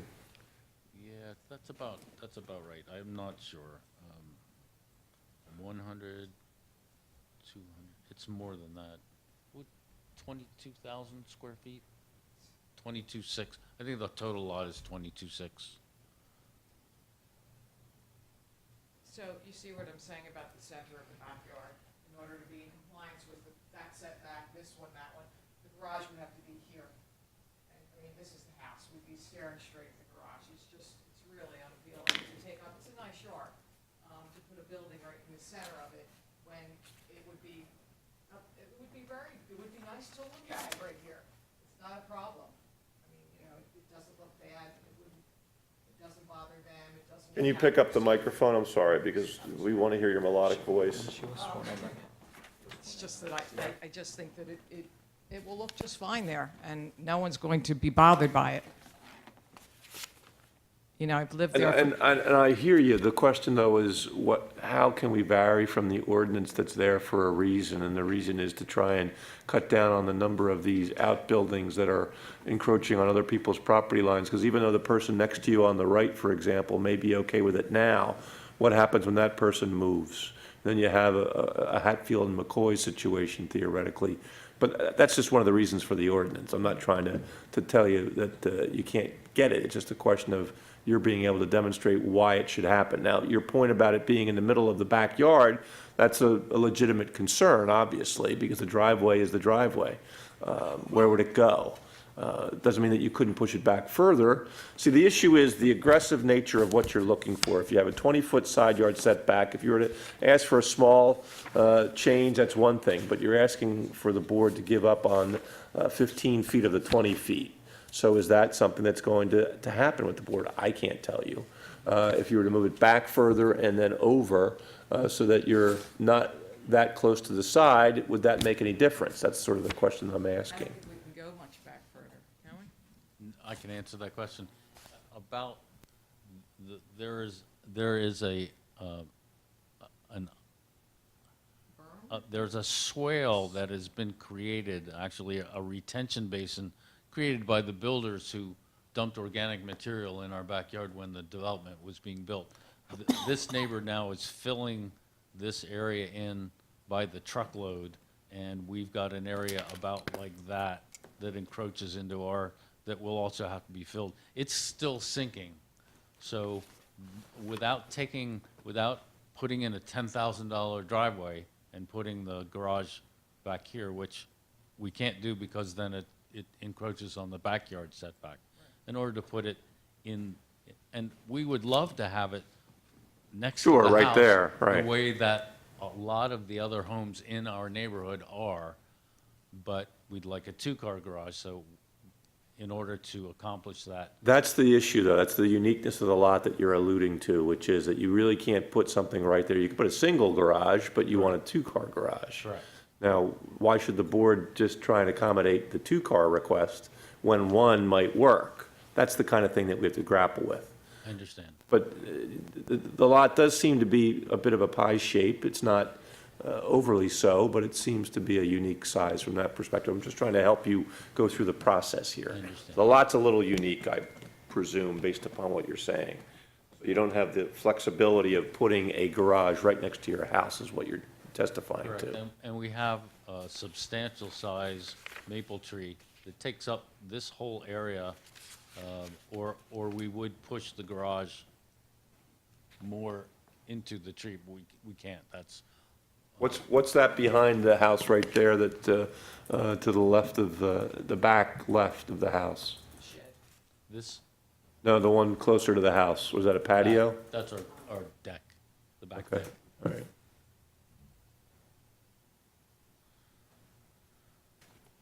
What about the rest of the neighborhood? One of the tests that we have to apply is how does it impact the neighborhood? Do others have garages in this area that are similar to what you're proposing? Yes, sir. And generally, they're placed here, just the nature of the, Well, were they placed there after the fact, after the house was built, or when the No, house was? generally. Most of them are part of the. Pre-existing part of the There are homes. some in the neighborhoods that are separate buildings. Because now, even if you wanted to put it where the house is, you'd probably run into a side yard setback problem. I'm a little bit concerned about your, and just so you know where I'm coming from, your actual design. A 20-foot wide garage does not work. It just, because typically if you have a two-car garage, the door itself is 19 feet, some inches, then you have to have side to hold them it's a open. two-car garage door is 16 feet wide. It can't be. I mean, the math doesn't work. You need at least 8 feet wide to get a car in. And if you have two cars, then you need spaces to put the tracks and to have a wall to hold up the garage. I'm not sure who's telling you this, but I really don't think the math works. If you look at the drawing you sent us, the two-car garage was 24 feet wide. Because that's like the standard thing for a two-car garage. I'm just concerned that you want relief that you won't be able to get because you can't build what you want. I've gotten a price on the two-car garage with a single door and 20 feet wide. So Okay. they're putting in a 16-foot single door, 2-foot framing on each side. They have agreed to build it, so. Okay. I mean, it may not be standard, that Yeah, it must be different then, okay. one door, as opposed to, you can't. Right, you that don't have a middle post or anything like that. It's just going to be a one single big wide door. But you probably can't get two cars in at the same time. You have to jockey them. job. Well, in the snow, we'll get two cars in at the same time. Yes, we will. We'll just have to climb out of the other side or whatever. Well, you might have that I issue. don't know how wide cars are. Questions, Mr. Hart? No, I don't think so, thank you. I think I'm good right now. Pucci, anything? Nothing at the moment, no. So how many people in the neighborhood have a similar situation or a garage that you're referring to that would be detached and back? I haven't done anything, like seriously gone out and counted, but I have looked. You know, there are probably 3 or 4 or 5 maybe. Maybe not, maybe 4, I don't know. I've seen a couple of them.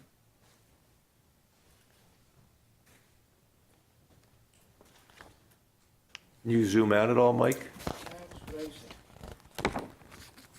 We are one one of very few of the homes don't have garages. Yeah, no, I feel your pain about not having a garage. You know, when we were younger, it was one thing, and it wasn't a financial priority, but now, really like to get the cars out of the snow for the most part. Are you still planning on using the pervious pavers to go back there? I think that's located on your application. Yeah, now that we have to push the structure back, we're looking at about almost $4,000 to just put stone into the garage. So it might be a delay until next year before we can actually put the pavers down, but that's my intention. I'd like to use those pervious pavers.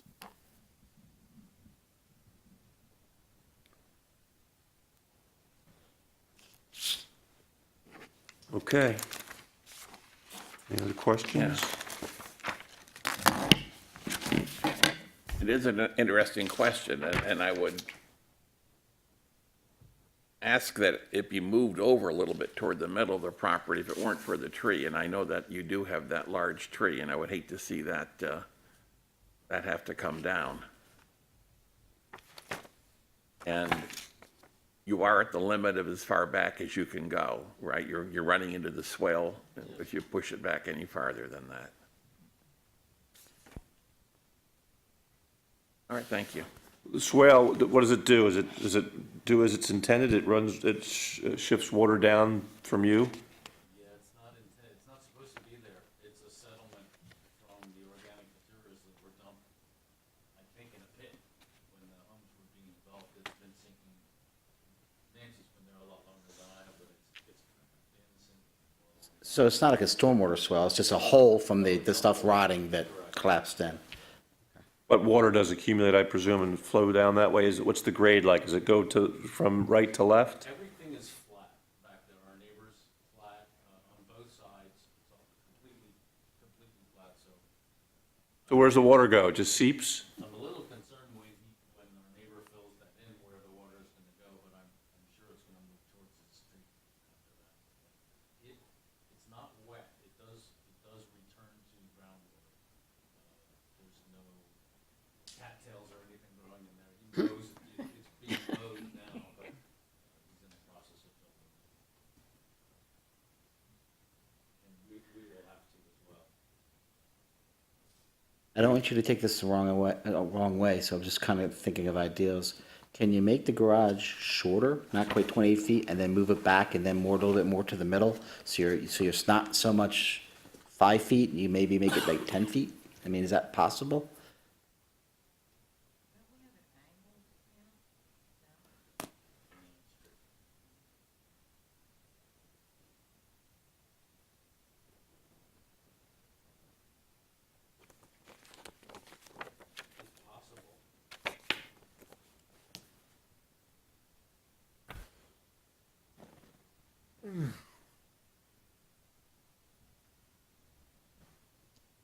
Everybody's getting tired. There aren't many questions tonight.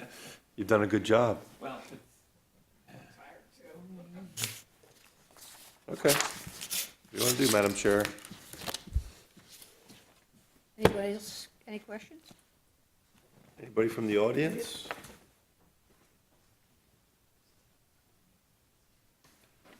We go have a chat? Time to deliberate. Thank you. Thank you. Okay, we'll reconvene the meeting. Do I have someone that wants to make a motion?